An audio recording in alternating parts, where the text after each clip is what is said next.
Good afternoon, everyone. Welcome to today's program. I'm Mallory Howard. I'm the assistant curator here at the Mark Twain House Museum in Hartford, Connecticut. And we are so glad you could join us today. We are welcoming Shawn Reilly Simmons and Martin Edwards for a discussion of Martin's book, The Life of Crime: Detecting the History of Mysteries and Their Creators. So I will introduce our guests more formally in just a moment. But first, I want to thank, of course, our generous sponsors for this event. The Mark Twain House and Museum's virtual programs are produced in part with support honoring Frank Lord, a beloved trustee of the museum who passed away a few years ago. We are happy to honor his memory with these programs, which he would have loved so much. We are also incredibly grateful to the Wish You Well Foundation and Connecticut Public WNPR for supporting today's program and all of our virtual programs. So thank you to them. One of the benefits, of course, of this being a virtual program is that you as the audience can chat with one another and have your own conversation while it's going on. So we encourage you to participate in the chat if you would like to. And we will also be posting the link so you can purchase your copy of The Life of Crime from the Mark Twain store. And by getting your copy through our store, it does benefit the museum. So we really, really do appreciate that. If you have a specific question you would like to ask, we will be doing a Q&A at the end of the program. So while it's going on, please think of your question and make sure you go ahead and post that directly into the Q&A section for the end of the program. You can see that at the bottom of your screen. Please also note that you can click on live transcript to see live auto captioning of the event if you would like to do so. So now that I have said all that, let's get down to formally introducing our guests. So first, our moderator, Shawn Reilly Simmons, has been involved in the mystery writing community for close to 20 years as an organizer of Malice Domestic, the traditional mystery convention that takes place in the Washington, D.C. area each spring. Shawn is the author of 7 novels in the Red Carpet Catering Mystery Series and is a prolific short story writer, with her work appearing in a variety of well-regarded anthologies. In 2020, Shawn won the Agatha Award for her story, The Last Word, and the Anthony Award as co-editor of the anthology in which it appeared, Malice Domestic 14, Mystery Most Edible. A member of the Dames of Detection, Shawn is co-editor, publisher at Level Best Books, an independent mystery press based in Maryland that publishes quality crime fiction novels and anthologies. So now our author, Martin Edwards, acts as a consultant after 30 years as an equity partner of his firm as a solicitor. He published his first legal article at the age of 25 and his first book about legal aspects of buying a business computer at 27. A member of the Murder Squad collective of crime writers, Martin became the longest serving chair of the Crime Writers Association since its founder, John Creasy. In 2015, he was elected 8th president of the Detection Club. His predecessors include G.K. Chesterton, Dorothy L. Sayers, and Agatha Christie. He is archivist of the CWA and of the Detection Club and consultant to the British Library's Crime Classics. So with that, please join me in welcoming Shawn and Martin onto the screen. So thank you both very much for being here. We're so excited to have you.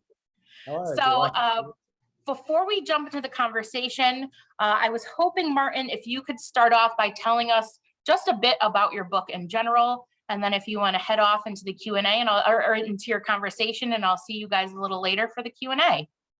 Yes, thanks very much indeed, and it's a delight to be part of this. I first read Mark Twain when I was a very, very small boy, a very long time ago. So to be involved in the event with the museum is quite fantastic. And of course, despite all the problems of the pandemic, it is one of the benefits of the what we've experienced over the last couple of years, that we have this beneficial side effect of online events, and it's wonderful to be joining you from rainy England. At least the sun is trying to shine, but it's still been a bit wet in the northwest of England this morning. The Life of Crime is really the fruit of a lifetime's passion for crime writing. As a very small boy, I became fascinated with detective fiction when I discovered Agatha Christie. And at that time, I really conceived two ambitions. First of all, I wanted to read as much detective fiction as I could lay my hands on. And secondly, I also wanted to become a crime writer. And many years later, those are still the passions that drive me. I've read many books now I've published many books. And The Life of Crime is really, in some ways, a celebration of those passions. It's about the history of crime fiction right from the very early days up to the present. But it's also celebrating the lives of the people who write crime fiction, whether novels, plays, short stories, radio, film, TV. It covers the whole range. As a result, it's a very, very big book. I have to say, it's about 250,000 words. So you can imagine it took me quite a long time to write, but it's really an exploration of this subject that has fascinated me since I was very young. The development of crime writing over the years in all its different forms, in all the different countries where it's enjoyed popularity over the years and still very much does. I think, if anything, that popularity is growing. And so, in many ways, I think you can sum it up as a love letter to the writing of crime fiction. Absolutely. Well, here it is. And everyone has to see how really, really, really big it is. The Life of Crime. The Life of Crime. Yeah. So you kind of touched on it a little bit with what you just said, but as you said, this is a gigantic book with a lot of words in it. A lot of time was spent, I assume, this wasn't something you dashed off in a few months. So what inspired you to take for this undertaking, this massive undertaking? What inspired you to write The Life of Crime? Well, it goes back a long time, Shawn, really. When I was a teenager, a student, I read a book written by Julian Simmons, who was one of my predecessors, actually, as a president of the Detection Club, a very good novelist. But he wrote this history of crime fiction called Bloody Murder, or Mortal Consequences was the title in the United States. And it was a very good book, which introduced me to a lot of crime fiction that I'd never heard of before. And that was one of the great strengths of the book. Quite controversial, some of his opinions. I disagree with quite a lot of what he says, as many other people do. But I also admire it enormously. It's a great book to read. It's very well written and very entertaining, as well as informative. And I suppose I dreamed many years ago of writing such a book. I can certainly remember a conversation with a British crime writer, my good friend Andrew Taylor, a wonderful writer of historical crime fiction. This was back in the late 1990s, and we were at an event in Oxford together. And he actually suggested to me that I should write a kind of updated version of the Julian Simmons book. And at that time, I'd probably published 4 or 5 novels of my own. I certainly didn't feel ready to undertake such a gigantic undertaking, such an ambitious undertaking. It just felt too much, and I wasn't really equipped for it at that time. But I never forgot that conversation. In fact, I was with Andrew only a couple of weeks ago at another festival, and we were reminiscing about that conversation. He's actually given the book a very kind review in a magazine called The Spectator in Britain. So things have really come round full circle. But that conversation did stay in my mind. And the more that I read and the more that I wrote, the more I started to think, well, maybe I could do it. Maybe I could take it on. And then I wrote a book which I started probably about 15, 20 years ago, called The Golden Age of Murder. It was eventually published in 2015.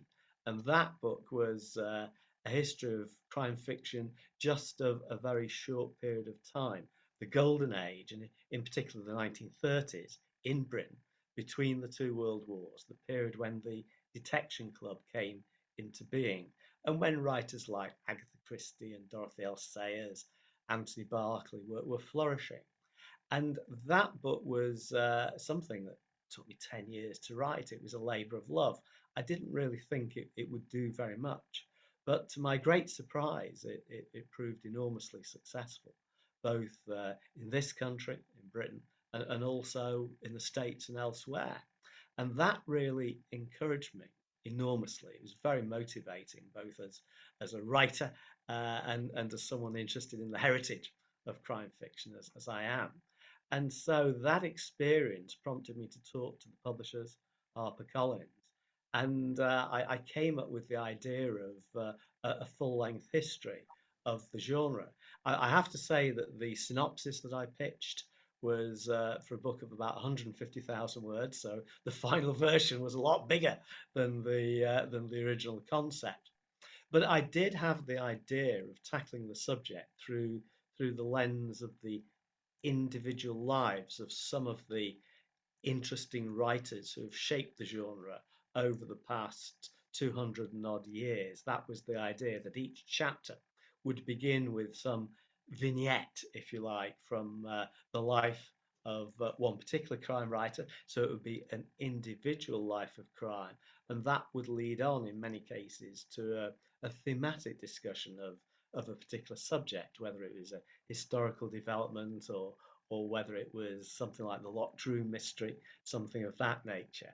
A few chapters are dedicated to particular major authors like Edgar Allan Poe, like Arthur Conan Doyle, like Agatha Christie, like Patricia Highsmith.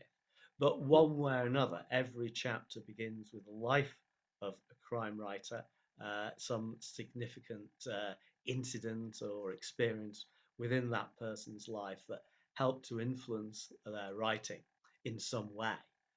The approach varies from writer to writer and chapter to chapter, and together they make a life of the genre. So in some ways, it's a biography. It's a biography of a type of writing, the writing that you and I, Shawn, love so much, which is crime fiction. Yeah, yeah, absolutely. And actually, I had a question for you about the Golden Age of Murder, because that's around the time we met, around that time when we met the year before, and then the Golden Age of Murder came out around 2015, and you were sort of on your like award circuit. You were winning. You won the Edgar, you won the Agatha, you won. It was really exciting to see all of that success come from this other gigantic book that you just wrote in 2015. That book was huge too. So my question is, that was your take on the detective fiction between the wars, as you were just saying. Do you feel like these are companion pieces? And what are the main differences and similarities between the two works? Those two giant books you've written. Yes, they are big books, and the Life of Crime is the biggest yet, and probably the biggest I will ever write. I'm pretty sure about that. It's an enormous subject. And of course, the great thing about the Life of Crime is that even though it's such a big book, I've had to select very strictly because there's there's so many books, so many authors, and many wonderful authors and books that I've simply not been able to include, but a lot are in there. I suppose the similarity between the two books, the great similarity is an aspect of the treatment of the approach to writing the book itself. And as I've mentioned, I am a novelist. I'm a novelist first and foremost in my own mind, certainly. And my idea with the Golden Age of Murder was to use novelistic techniques. So the Golden Age of Murder is, if you like, a kind of detective story where there are clues to the development of the genre in that period. There are one or two red herrings as well, and I try to create a mystery. Why did this happen at that time? And then I try to solve the mystery as you do in a detective story. And in a different way, the Life of Crime also draws on my experience as a novelist. I'm trying to think creatively and imaginatively about the subject, looking at the lives of these people who, in many different countries, because it covers the world, South America, Japan, Africa, as well as Europe and the States, Australia, New Zealand. So, so looking at these very different lives and trying to think imaginatively about the experiences of those writers and the ups and downs that they had, because there are many downs in the life of a crime writer as well as the ups. And this is something that's always fascinated me.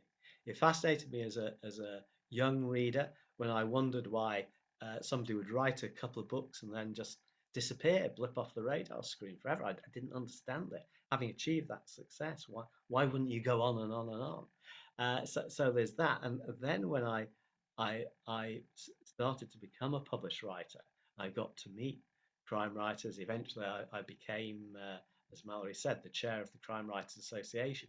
I saw the difficulties that writers experience in their lives and in their publishing careers, because fashions change in publishing. We both know that, and writers get dropped if your sales start to decline, then things aren't so good. It becomes very challenging. And I was interested to see how the great writers and the interesting writers, in my mind, actually dealt with some of those challenges. Because however successful you are, however much of a bestseller you might become, there are still those challenges to be addressed in some way. And some people manage it, and some sadly don't quite manage it. And so, to some extent, it was an exploration of these issues, these questions, and trying to use the imagination of a novelist to look inside the lives I was depicting, and trying to understand better and try to share that understanding with the readers. So the reader, I hope, will finish the book with a greater sympathy and a greater empathy with some of the writers, despite the fact that some of those writers may have done things in their own lives that are far from creditable. That's, we're all human, we all make mistakes, and many of the great writers have done that. But at the same time, there's a human being there, and trying to have this empathy and understanding, and trying to see beyond it and to appreciate what they're trying to do with their books, and in their fiction, and in some of their books that didn't necessarily succeed in sales terms as well as some of the others, the better known books, but trying to examine what they were about was very important to me. And using the imagination of the novelist, we all know that and you and I have spoken about this in the past, Shawn, haven't we? That novelist's imagination is very important. It's an aid to understanding the world in many ways. You do it through your fiction, and I was trying to do it in non-fiction terms to understand the people that I was writing about, as well as the books that they were producing. Yeah, and well, you do a great job, of course, at that. And while they're very educational, I would say, because you're learning so much as you're reading, they're also very entertaining. It's not just like encyclopedic lists of things, or you know what I mean? It's not written, it's not dry. So you've definitely injected a lot of your fictional talent into creating these nonfiction works. The stories move along, and it's very entertaining. So even though they're really, I keep saying they're big, because they are, it doesn't feel that way when you're reading them. Honestly, you sit and read and it's sort of like, oh, I've read 100 pages and I didn't even realize, because it's very entertaining. So you've done a great job pulling all of that out. Thanks, and that is important to me. I'm very grateful that you think that, Shawn, because of course there's a lot of information to convey, but these books aren't intended to be encyclopedias. They're not intended to be academic works. I've tried to present the material as accurately as possible. That's for sure. I've checked and checked and checked the details, but of course, at the end of the day, unless you want to read a book, then it will just remain on the shelf. And if I'm trying to share my passion, I don't want the book simply to gather dust on the shelf. I want people to keep going back to it. Yes, using it as a point of reference, absolutely. That's really a major function of the book, but also to be entertained by it. And in terms of the structure of the book, what I did, as well as the chapters, there are 55 chapters, I think, which tell a broadly chronological story of how the crime genre developed. but they're also very detailed endnotes at the end of every chapter. And these are really much more than footnotes.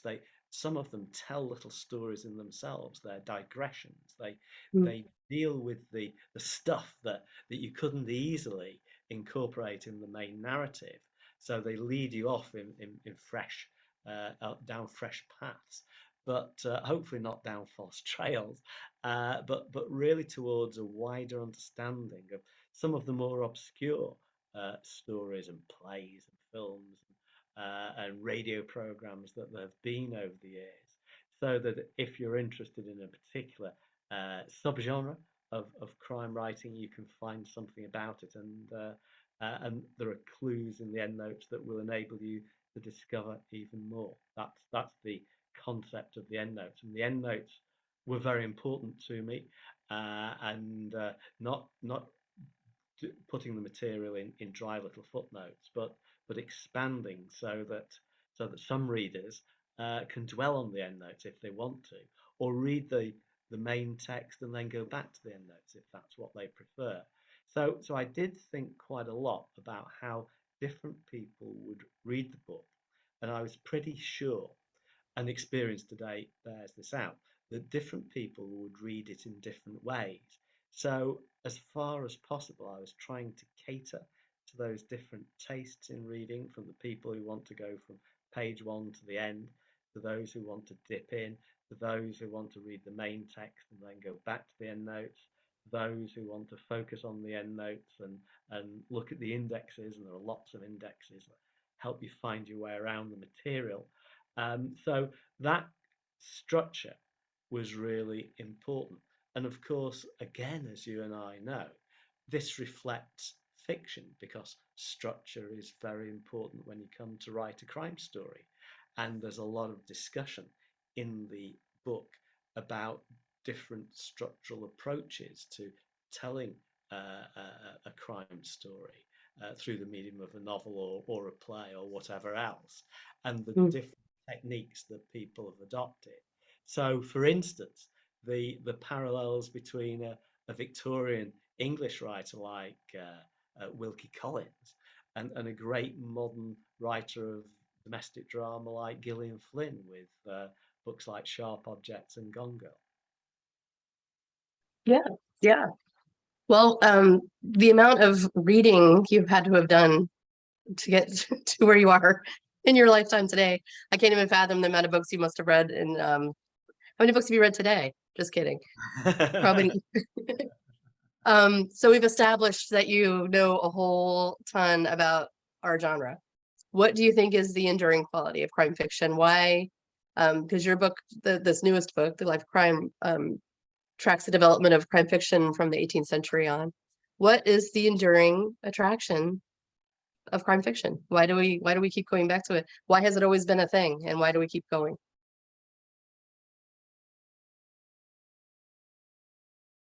Nope, I think you might have froze. The Nope, there you are. oh, one of the enduring theories is that the crime story is about restoring order to a disruptive society. And the great poet W.H. Auden argued that there was a Christian element in the detective story, the classic English detective story at least. The Going back to the biblical times and the idea of the garden, where evil intrudes, and you have to find a way of resolving that. So there are theories like that. For me, I think that, of course, there's the element of comfort reading for many people. There's the excitement of the thriller, the adventure story, the spy story. But I think that there's something else going on, because one thing that I believe unites all the different types of crime fiction across the world and across time is that in one way or another, they're all dealing with some form of uncertainty. They are tackling uncertainty. And even in the classic Golden Age stories, um, problems don't necessarily always get fully resolved. And it's certainly true that murderers don't always get convicted. This happens even in Agatha Christie novels, two of her most famous ones. I won't name them, but you can probably guess what they are. And it's a very common feature. So it's something more than a simple doing of justice, even though that is often very important. And I think this idea of tackling uncertainty is a unifying theme throughout crime fiction. And of course, we've all just lived through a period of astonishing uncertainty with the pandemic, something very different from anything that any of us have experienced. There's been nothing like it since the influenza epidemic, just after another disruptive event of the First World War. Events, incidentally, which were really catalysts for the development of Golden Age fiction. And I think that we're all still coming to terms with the consequences of the pandemic. And I've got no doubt whatsoever that this will feed into crime fiction in the future, because I think that the uncertainties that we've all been facing, whether we're writers or readers, or as is the case with you and I both, um, uh, crime fiction offers a way in to examining those concerns and those uncertainties, but in the guise of entertainment. So you can have a really enjoyable read, and you might not think, you might not be interested in the issues underlying that particular story. So crime fiction can appeal on a number of different levels. It can tell us about human nature. I think this is a driving force in crime fiction. And this is one of the points I make in the closing pages of the book. With spoiler alert, there's discussion about the way that crime fiction examines human nature. And again, I think we can safely say that if we look, for instance, at a specific question, why is Agatha Christie so enduringly popular? It's because she understood human nature. She wrote in a very straightforward and accessible way. But wherever you come from in the world, whatever your background, even if you've never been to a country house in England, even if you've never met a butler, in fact, I'm not sure I've ever met a butler, to be perfectly honest, you can still empathize with the character types in the story. It gives you a way in because she understood about human character and what drives people to do terrible things. And this is why Miss Marple is such a great creation, because Miss Marple has lived in a little English village all her life, apparently a very narrow existence. But even in that limited area, she's come across all kinds of personality types, all kinds of behaviors, because Mhm. there's a universality about human nature that we all respond to and that we all recognize. And we recognize it in Christie, and we recognize it in different ways in many other types of crime fiction as well. Absolutely. Yeah. Well, and you've touched on the fact that you're a novelist as well, and you're a novelist first and foremost. That's what you've always been. But you then also just offer these scholarly works in between novels. Somehow you managed to get all of this done.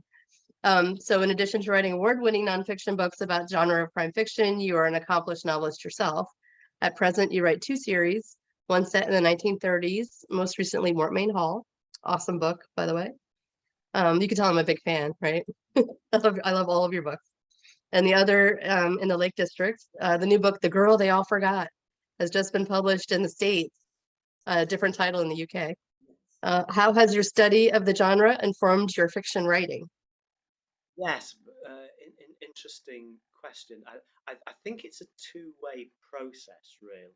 The non-fiction informs the fiction, and the fiction informs the non-fiction. So I've mentioned how using novelistic techniques has been very central to my approach to writing books like The Golden Age of Murder and books like The Life of Crime, and one or two others. But if we look at the reverse journey, the influence that non-fiction has on fiction, well, I think that The Life of Crime, for instance, as doing all that research has prompted me to think more deeply about how different writers achieve their effects. And there's certainly some spin-off for me as a writer of fiction. So, for instance, I've long been interested in the golden age of detective fiction, and there's one particular device that crops up in some of those books that has always really appealed to me enormously, because those books were very often written as a kind of game between the writer and the reader. Can you, the reader, solve the mystery before the great detective on the basis that I, the writer, will play fair with you and I will put all the clues in plain sight in the text so that, if you're smart, you can pick them up. But I will also misdirect you. There will be red herrings. The information won't be necessarily so obvious. It won't scream out that it's a clue if I'm careful with my technique. So this idea of the game was very important, and I'm very interested in games, game theory, and it was taken to a particular level by some American writers and some British writers with something called a clue finder.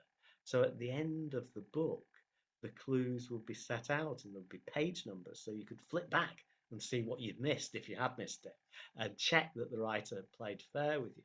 And this was done by writers such as John Dickson Carr, the king of the Locked Room mystery, Edmund Crispin, great British writer, and also a very interesting, if slightly bizarre, American writer called C. Daley King, who was really the king of the clue finder. He had very, very elaborate clue finders in some of his books that went on for pages as he pointed out all the stuff in the text that you might or might not have noticed. And that idea fascinated me, but it had gone out of fashion. And so, with the second of my Golden Age stories, Mortmain Hall, I thought that I would write it as a detective story. The first book in that series, Gallows Court, is more of a thriller, a kind of Golden Age Gothic thriller. Mortmain Hall is more in the classic detective mould, although it's not particularly obvious what mystery is there to be solved. I've tried to make that an extra challenge for the reader. And so I thought I would introduce a clue finder at the end of Mortmain Hall. And I think it's the first novel, either in Britain or America, as far as I know, for 50 years or more, that has included a clue finder.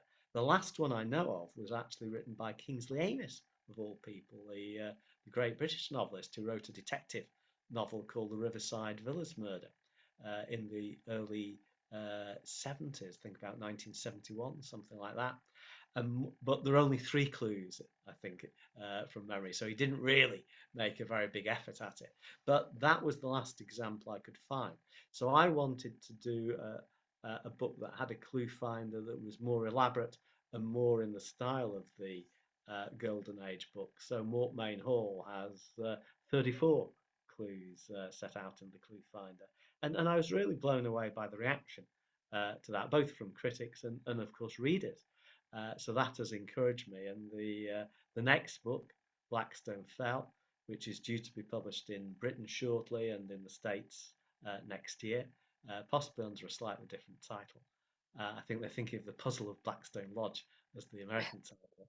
But that book also has a clue finder, and they're great fun to do, and it's also a discipline because it keeps you honest. It makes you determined to play fair with the reader. So it's a beneficial thing in many ways. Yeah. Well, I think we can all we figured out you're very disciplined when it comes to your writing and your research and your attention to detail. So that's not surprising that you would be that it would take some concentration that you already have. So because you didn't your love of writing crime fiction came purely from your reading. Like you've been reading crime fiction since you were very young. You didn't go to school to be a writer. You're a solicitor. You're just, you studied law, so you went from law to writing fiction. So, but your brilliant writing is born from directly, in my opinion, directly from your fandom, your love of the genre. So it just shines through, I think. Yeah, yes. And it is fair to say that although I have greatly enjoyed my career in the law, I did become a lawyer simply because my parents were rather nervous when I announced my ambition to become a detective story writer.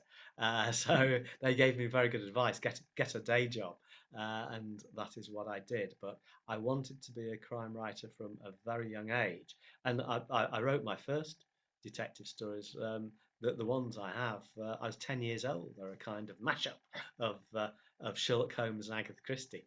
But I've still got them, and it's quite fun to look back on what I can see what I was trying to do, but of course they were very naive.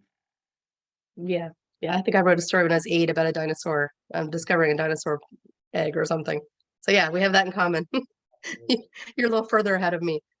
So when you're researching the life of crime, you're going into people's pasts and you're uncovering information about different writers and different people you're including in the book. Were there any challenges that came up when you were facing the research? Did anything crop up? Was there any difficulties you faced while trying to put all this information together? What were the biggest challenges in completing this book? Well, the experience of writing The Golden Age of Murder was very helpful. I'd done a lot of research for that book too, and I decided to draw a line. I was keen to write about the lives of the writers I enjoyed, but I didn't want to write in a way that was prurient or interfering or excessively judgmental. Yeah. I didn't think that was right. And so there were some pieces of information about particular writers that I didn't include in that book. I talked to relatives of these writers, and I didn't want to upset people. So I had my own idea of a line to draw, a tightrope to walk, if you like. And I think that was well received. I was very pleased. A British reviewer, our mutual friend Ayo Onatade, said in her review that The Golden Age of Murder walked that line very well, she thought. And I was keen to do the same thing in The Life of Crime.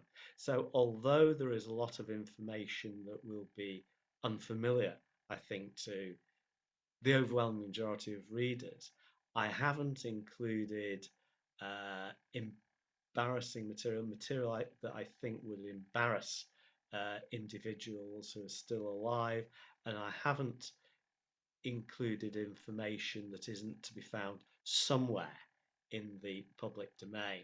There is original research in the book, but the original research relates to particular stories, particular types of writing, particular bits of information about the writing process and what individual writers did in their working lives rather than in their personal lives.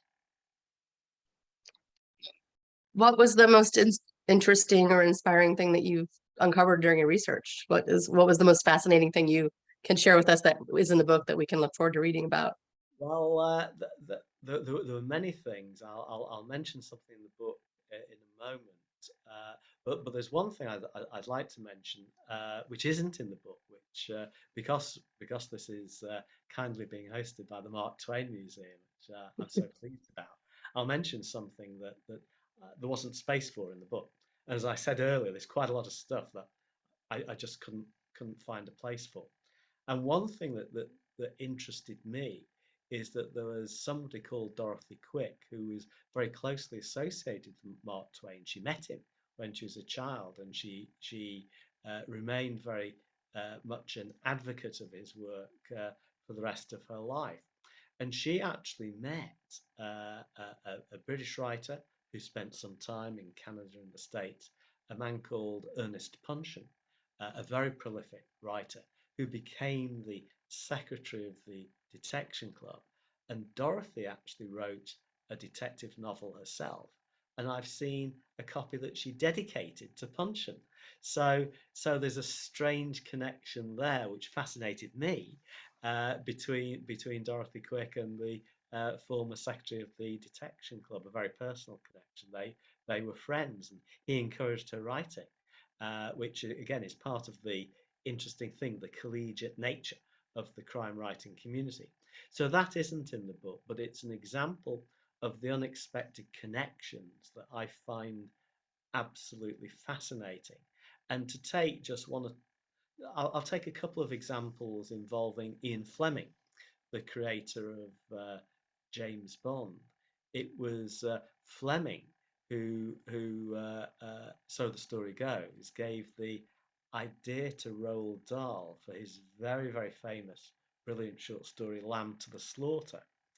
But it was also Fleming in his war work, because he was heavily involved in espionage during the Second World War, who drew on a golden age novel written by Sir Basil Thomson, who was incidentally a former commissioner, chief commissioner of Scotland Yard, so a very senior police official, later a crime writer, who wrote a series of books about a police officer at Scotland Yard.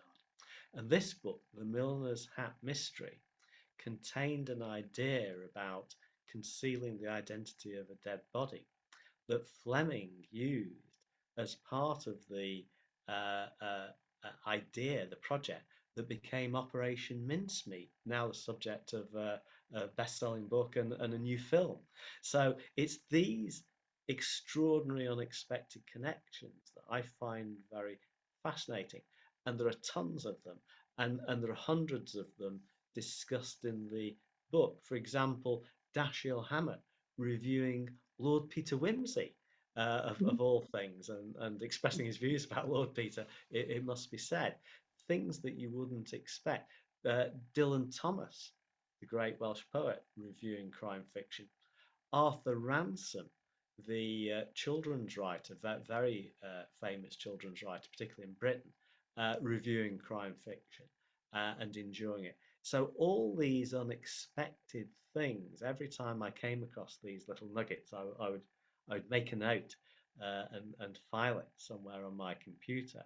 And not all of them found their way into the book, like the Dorothy Quick story, but hundreds of them did. And finding them was tremendously enjoyable for me. I hope that for readers too, they'll find some fascination there. I'm I can't imagine they will not. There's plenty to choose from.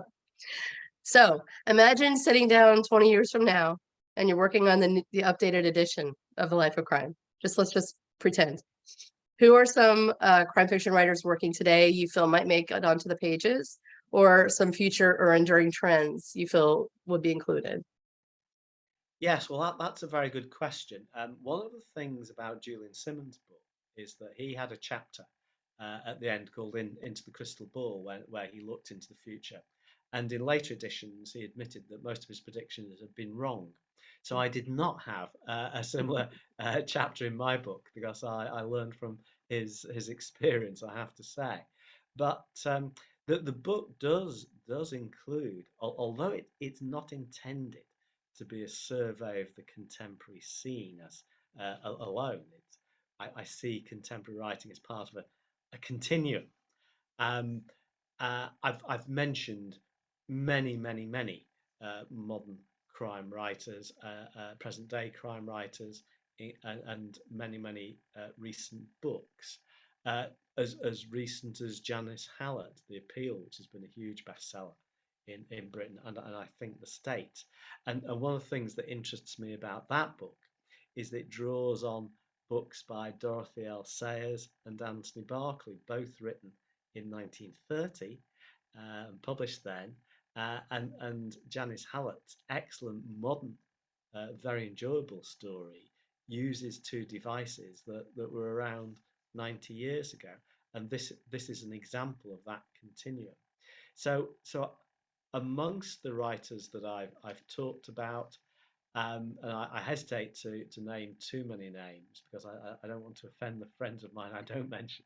But I think the Icelandic writer Ragnar Jonasson is a young and highly talented writer who has already written some very fine books and will write many more fine books.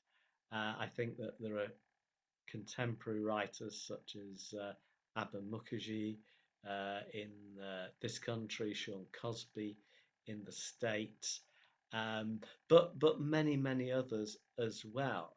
And one of the things that interests me is that fashions come and go, but golden age detective fiction is enjoying a huge revival at the moment, which I'm absolutely delighted about, of course. And I would never have predicted 10 or 15 years ago.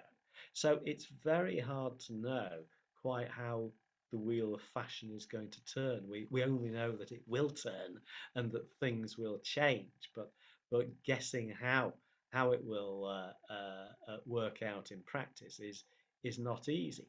But one thing I would say is this, that way back in 1941, there was an excellent history of crime fiction written by an American called Howard Haycraft, called Murder for Pleasure. And in that book, it's a very good book. And in that book, Haycraft, who's a very good writer of non-fiction, he said in effect that the locked room mystery is finished, it's over.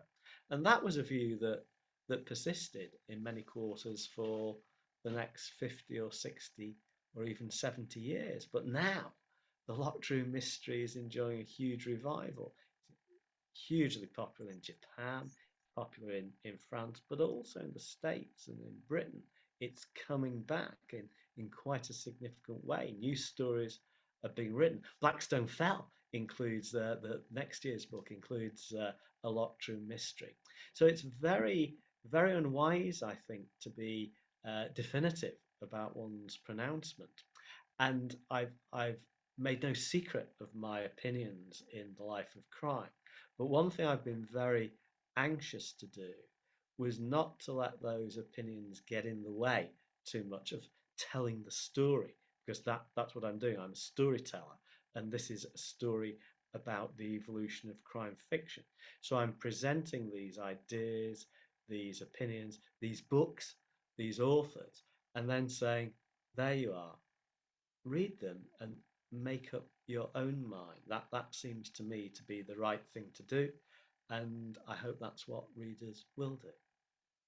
Yeah, I think so too. Well, you and I are both big music fans, as we know, and I always think of sort of crime fiction or movies or whatever's happening. There's always a lot of referencing the past and referencing themes from before, and you'll listen to a new song, brand new song, and you can hear their influences. You can hear, they're obviously, a Billy Joel fan or something. You can kind of pick out sort of where they've come from. So I think that's the same thing that you're kind of saying about the crime fiction. Nothing ever goes away forever, like fashion. It comes back. Giant belts and big ties. Yeah. I'm waiting for flared trousers to come back in Britain. But maybe Yeah. not. Flared legs. We can do it. We can do all of it. We can do whatever we want. But there's always a referencing. I think there's always referencing the past whenever you're doing anything within a genre. So and you've illustrated that pretty well for us here today in this talk. So the book's published. It's out. Everyone has it. I have my copy. I had to get mine from the UK. It's not here yet. It's coming out August 30th. Yes. August 30th is the official publication date. Although I think some copies may already be escaping in the States. So you'll have to give us. Did you leave anything out that you regret now that it's already done? Well, because it seems like this kind of book you could just keep going and going and going. So did you leave anything out? Yeah, I as I said earlier, I had to be very selective. Many terrific writers and personal friends and really good books that there just wasn't room to accommodate. It's not a criticism of the books. It's a criticism of the fact that life is short and you can only write a book that people can hold in their hands. It can't become a breeze block. So there are many omissions, but I've tried to give a fair flavour and representation of the whole range of crime fiction across the world and across time as well. That certainly has been the aim.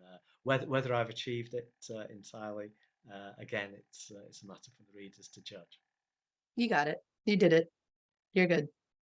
So what's next? You're working on another 250,000 word book? Are you focusing on fiction now? What's next for you? What's going on? I'm writing fiction at the moment. I'm writing the fourth book in my 1930s series about Rachel Savnay. That's the one with Gallows Court and Mortmain Hall, Blackstone Fell. And this one is called Sepulchre Street. And it's a book I'm really enjoying writing.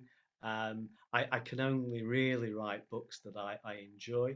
And this one I'm enjoying a great deal. So I've been writing it earlier today, and I'll be going back to it tomorrow with enthusiasm. So that's another book set in the 1930s featuring Rachel and her friend, the journalist Jacob Flint. I love those books. So I'm really happy to hear that there's another one in the works. So that's great. They've been received really well. They're great. They're wonderful. But then you also have the series, the Lake District series. Are you still writing in that series too? Well, the Girl They All Forgot, which in Britain is called The Crooked Shore, was the first book in that series for 6 years. And I'm going to have a break because I'm going to do a couple of books not in that series, including Sepulchre Street. But I do love writing about the lakes, and there's a lot more to say about the lake. So I'm confident that I will come back to it one of these days. That's a lot of writing that you've been, and then you also write a lot of short stories too. Have you got some short stories coming out too, and Yes, working on different things? I've been asked to write a number of short stories. There are a couple I've got to write for American anthologies later this year once I've finished work on Sepulchre Street. I've got 2 or 3 short stories coming out in the States in the near future. I really enjoy short fiction. I talk quite a lot about it in the Life of Crime, and I Mhm. think it's a great way to take a break from writing a novel. And that's a really beneficial thing because as you know, it's easy when you're writing a series to be tempted by the same old, and we all want ways to refresh ourselves and keep energized about the series that we're writing. So writing short stories as you do in between books and as I do, I think is a great way of doing that. Yeah, I either refer to them as a palate cleanser or as a cross training exercise at the gym where you instead of running really fast or running really long, But short stories are a really great way to break it up and like give your mind a break and think of something new and just kind of be weird if you want to be. Yeah, experiment, take a risk. Yeah, yeah. So, well, this has been really fun. I think they wanted to leave a little bit of time at the end for some Q&A. Mallory, I think our main moderator will come back and manage some. I'm pretty sure we have some questions in the chat. So hopefully she'll be on her way back. Is there anything else you wanted to add before that happens? Well, first of all, thank you, and thanks to the Mark Twain Museum for hosting this. It's been great fun. I say it's one of the few good things about the pandemic that we're able to connect in this way, and I've found it really enjoyable. Yeah, transatlantic conversation. Yeah, yeah, yeah, yeah. Well, I look forward to meeting you in person once again when things get a little easier because it's been a long. Yeah, we'll be back together again someday. Someday we'll be able to be in the same continent. Yes, yes. Well, what a wonderful conversation. Thank you again, both of you, for doing this. It's been fascinating to listen to and very excited to dig into your book, Martin. So we do have a couple of questions. So the first one, I would be grateful to know how you would like, or if you could comment on the Shinhankaku genre in Japan. Yes, yes. Well, that's a term that essentially means new orthodoxy, and the Japanese crime fiction has been significant for a very long time. I'm a great enthusiast of it, and Shin Honkaku was really a reaction to the kind of stories that prioritize suspense and psychology, and it was. And I'm paraphrasing here, but it's really returned to the orthodoxy of plot. So you have nowadays in Japan, wonderful writer like Soji Shimada, who's one of the greats of Japanese crime fiction, who writes very brilliant, twisty mysteries. The Tokyo Zodiac Murders is a case in point. It was published in Britain for the first time a few years ago. It was hugely successful, and it is different in style and concerns from the British Golden Age and the American Golden Age fiction come to that. It is a lot darker, of that there is no doubt.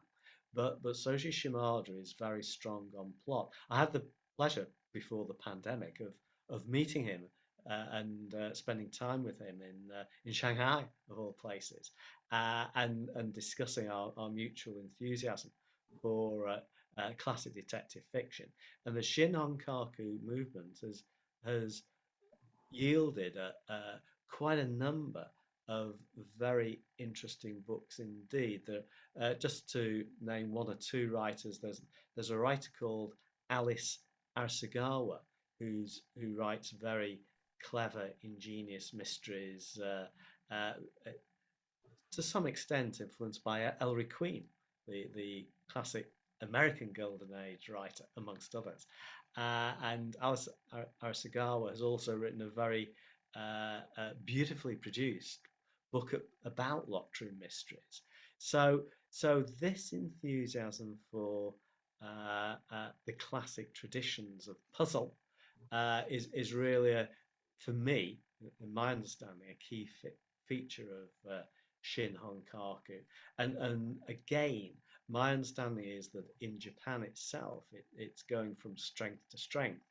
And now that these books are becoming more widely available and translated in Britain and America, I've got little doubt that they will influence writers here, just as the Japanese writers explicitly name check some of the great American and British writers like Agatha Christie and John Dixon Carr and so on. I think that the influence will work the other way as well, and so that those of us who are working in Britain and the States, for instance, will pick up on these new developments in Shin Honkaku and benefit from them as writers. So I think it's a very exciting development indeed. I'm definitely a fan. Great, thank you so much. All right, the questions are starting to pour in a little bit here. So our next one is, I have noticed many recent mysteries, last 30 years or so, have a secondary element for appeal via other interests of the reader, such as biblio, crafts, cooking, and historic or local settings. Many seem to be ones appealing to women, especially cozies. Do you see this trend continuing? I think that this is a trend. It's actually quite a long-standing trend, and you're quite right that it features heavily in the very successful traditional style American mysteries being written by Shawn, amongst others. But it's also something that stretches across different types of crime writing. I think a very good example, a writer I talk about quite a bit in the book, is Dick Francis, the former jockey who became a thriller writer and was hugely successful. And his son Felix, who strangely enough I was having lunch with the other day, has continued to write books in that style and is himself now a best-selling writer. I saw one of his books on a bestseller pile in a bookshop only yesterday. So, so the idea of the Dick Francis and Felix Francis books was that they were exciting adventure stories, thrillers, but you also learn something, and not just about horse racing. So there's a book called Banker where you learn about the world of banking, a book called Reflex where you learn about photography, a book called Proof where you learn about the whiskey industry, and so on. And I think that this is um, another uh, angle on the same point. And what's the purpose of it? Well, to me, I think it's something to do with giving value to the reader so that you get a good mystery, you get a good story, you get the entertainment, but you also learn something that you didn't know before. And that's beneficial. It might be about about cookery, it might be about quilting, it might be about banking, it might be about the whiskey industry, it might be about any number of things. But there are an awful lot of readers whose time, of course, is finite, and they think, well, yeah, I want to be entertained by this book, but I also want to learn something or to read about a subject that I'm interested in. So I think it's definitely not confined to the cozy style of mystery. I think it's common to a number of different types of book, and it goes back a long way. Wonderful. And we have another, this is a comment and a question, so I'm going to read the full thing. Just want to thank you both, very inspiring. By the way, how do you feel about cozy mysteries? So sort of another question about your feelings on cozy mysteries. And then also, hi, Shawn, been a while since we met. Sorry you couldn't make it to the SINC conference. And this is from Rima, if I'm saying your name correctly. But yeah, Martin, if you could talk a little bit more about cozy mysteries in particular. Yes, well, cozy isn't a term I'm particularly in love with, I must say, because I think it can sometimes, particularly in Britain, less so I think in the States. I think it can be sometimes used in a patronising way to box these books off into a corner. So Agatha Christie is seen as a cosy writer, but if you really think about Agatha Christie, there's nothing very cosy about And Then There Were None. You know, it's a story about a series of people being terrified they're going to be murdered one by one.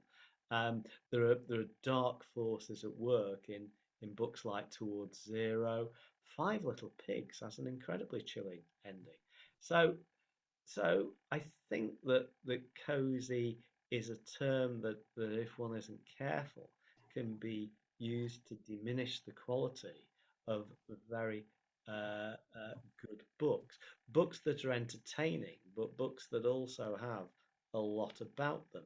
And this is true of Shawn's books, but it's true of the many other writers who are described as purveyors of cozy crime. One of the things I like about the American books is some of the witty titles, and I mentioned one or two in the Life of Crime. The Telltale Tart is one that's always appealed to me. Things like that. And Claire Simon's very popular series of Pet Noir, things like that. I think there's a lot of cleverness and a lot of thought that goes into these books, and it.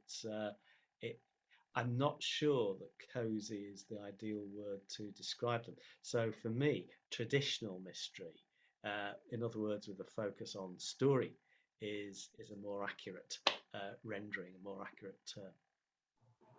We have Right. a saying. We have a saying at Malice. We say, all cozies are traditional, but not all traditionals are cozies. So there's a subgenre within the traditional of the cozy, but we love them all.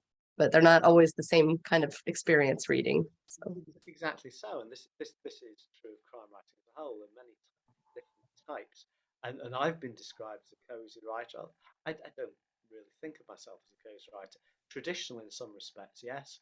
In some respects, experimental in some books. So I think that categorizations, labels, pigeonholing, it can be helpful as a starting point, but I've tried very much in the Life of Crime to get away from categorization because I think it only takes you so far. And if you're not careful, it can be misleading and unhelpful. That's my feeling. So, the Life of Crime, for instance, is not divided up into categories of story. Quite the opposite. Great, very interesting. Thank you. So we are about out of time. I'm going to ask you a last question before we say goodbye. So many mystery podcasters consult you or refer to your writing in their own podcasts.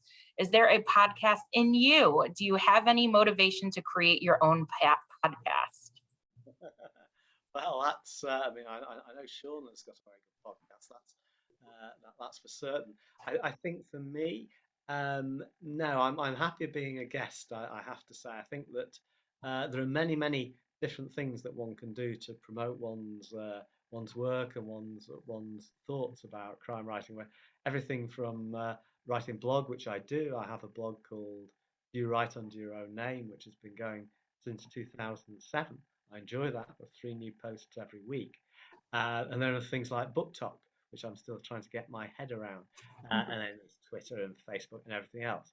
But I think that life is short, time is finite, so one has to concentrate on the things that one is most adept at, if I can put it like that. And I think the tech side of podcasting might be a step too far for me.